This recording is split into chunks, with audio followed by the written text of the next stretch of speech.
आरती drugs, इस company से करवा रहे हैं हम आपकी मुलाकात। API, pharma intermediates, speciality chemicals और फॉर्मुलेशंस बनाने का करती है कंपनी कारोबार। कंपनी के सीएफओ अधीश पाटिल साहब हमारे साथ कार्यक्रम में हो रहे हैं शामिल। चौथी तिमाही के नतीजे आ चुके हैं। कंपनी के 3 तारीख को आए थे। बाजार बंद होने के बाद नतीजे आए, 17% 16% घटकर आई है। 620 करोड़ का आंकड़ा है। कामकाजी मुनाफा भी करीबन करीबन 7.25% घटा है, 85-86 करोड़ के आसपास। मार्जिन जरूर इंप्रूव है, 12.5% से 14% की रेंज में पहुंचते हुए दिख रहे हैं। मुनाफे में रही है 15% की कमी। ये है नतीजे। तो थोड़े से नतीजे दिख रहे हैं कमजोर। आइए इसी पर लेते हैं जानकारी। पाटिल साहब, बहुत बहुत स्वागत है आपका, धन्यवाद समय देने के लिए। सबसे पहले रेवेन्यू से ही शुरुआत करते हैं। बाकी तो ठीक है, लेकिन आय का कम होना थोड़ी चिंता की बात होती है। क्या वजह रही सर इस तिमाही में रेवेन्यू कम होने के पीछे, और क्या ये बेहतर हो पाएगा आगे? हाँ जी, बिल्कुल।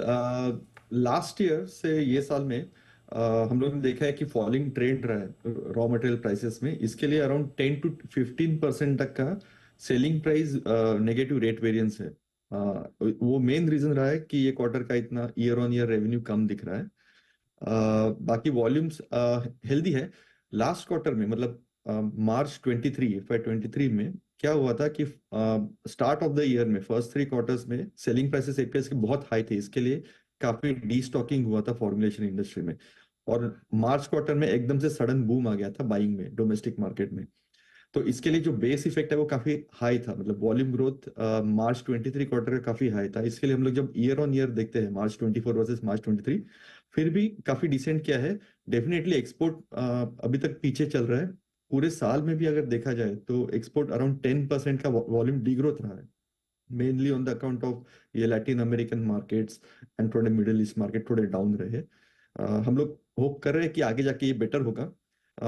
ये भी देखने को मिल रहा है कि स्टैंड अलोन सेगमेंट में एक्सपोर्ट का जो कंट्रीब्यूशन था अराउंड 37% था FY23 में, जो जो घटकर अभी ऑलमोस्ट 35-34% तक आ गया है FY24 में। इसके वजह से जो एवरेज सेलिंग प्राइस है वो भी थोड़ा नीचे है, जिसके वजह से ग्रॉस कंट्रीब्यूशन में भी इम्पैक्ट आता है। बट नेवरदलेस अगर सीक्वेंशियल देखा जाए क्वार्टर ऑन क्वार्टर, तो इंप्रूवमेंट दिख रही है ग्रॉस मार्जिन में। अभी रॉ मटेरियल कॉस्ट अराउंड 65.5% के आसपास आ गए हैं। हम लोग होप कर रहे 66.5, हम लोग होप कर रहे कि अराउंड वो 65% तक आ जाए। मतलब और 1% का इम्प्रूवमेंट हमें एक्सपेक्टेड है ग्रॉस कंट्रीब्यूशन में। ठीक बात है। तो मार्जिन से एक बेहतर पिक्चर है जो थोड़े से बेहतर हो गया है, लेकिन आपका ज्यादातर बिजनेस भी एपीआई सेगमेंट का ही है और वहां पर थोड़ा दबाव दिख भी रहा है। इसके कारण भी बताएं और इसके रिकवरी के आसार कब तक है ये भी समझाएं सर। ओके। सो जो एक्सपोर्ट मार्केट FY24 में बहुत बुरा रहा है। ऐसे लग रहा है कि अभी इंटरेस्ट रेट साइकिल वापस इंटरेस्ट रेट कट्स होना चालू होंगे यूएस में, और वो अक्रॉस द वर्ल्ड धीरे धीरे स्प्रेड हो जाएंगे। तो गवर्नमेंट जो फॉरेन कंट्रीज में गवर्नमेंट टेंडर्स निकलते फॉर्मुलेशन के, वो बढ़ने के चांसेस ज्यादा है ये साल में। तो और डी स्टॉकिंग भी काफी हद तक हो चुका है अभी, और ज्यादा डी स्टॉकिंग होगा ऐसे लग नहीं रहे। तो वो हिसाब से अभी धीरे धीरे एक्सपोर्ट मार्केट अच्छा करना चाहिए। डोमेस्टिक मार्केट अच्छा रहा है। इनफैक्ट लास्ट पूरे साल में अराउंड 15 to 16% का वॉल्यूम ग्रोथ आया है डोमेस्टिक मार्केट में, जो कि काफी अच्छा रहा है। एक्सपोर्ट मार्केट की वजह से हम लोग थोड़े पीछे चल रहे हैं, बट अभी कमिंग ईयर में एक्सपोर्ट मार्केट भी अच्छा करेगा ऐसे लग रहा है। तो FY25 अच्छा रहेगा। हालांकि स्पेशलिटी केमिकल्स और वो सेगमेंट में अब तक इतना पिकअप आया नहीं है। मे बी सेकेंड हाफ तक अच्छा पिकअप आ जाएगा। बट प्लस साइन यही है कि मार्जिन्स अच्छे रहेंगे कमिंग ईयर में। पाटिल साहब, जो 600 करोड़ का आपका एक्सपेंशन प्लान था वो ऑन ट्रैक है, कब तक पूरा करने वाले हैं? बिल्कुल। सो उसमें से एक ग्रीनफील्ड प्रोजेक्ट जो था वो हो चुका है। मतलब हम लोग ने फरवरी में उसको पुट टू यूज कर दिया। ट्रायल प्रोडक्शन चालू हो चुका है। अभी थोड़े स्केल अप में थोड़े इश्यूज आ रहे हैं, बट वो भी सॉल्व हो रहे हैं धीरे धीरे। तो फर्स्ट हाफ में फुल स्विंग में आ जाएगा वो प्रोजेक्ट।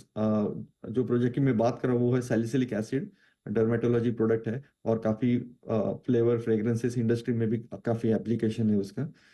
और दूसरा जो प्रोजेक्ट है इंटरमीडिएट का, जो साइका में आ रहा है, इंटरमीडिएट एंड स्पेशलिटी केमिकल्स, वो हम लोग फर्स्ट क्वार्टर में, by the end of first quarter water trials लेने वाले हैं। और फिर सेकेंड क्वार्टर में उसका प्रोडक्शन चालू हो जाएगा। जो कि मेजॉरिटी हम खुद कंज्यूम करने वाले हैं, थोड़ा हम लोग बाहर भी बेचने वाले हैं। परफेक्ट। बहुत बहुत धन्यवाद पाटिल साहब समय देने के लिए और अपने नतीजों पर विस्तार से हमारे दर्शकों को बताने के लिए। Thank you so much sir. Adhish Patil sahab CFO आरती डेक्स के कंपनी के परफॉर्मेंस के बारे में बताते हैं।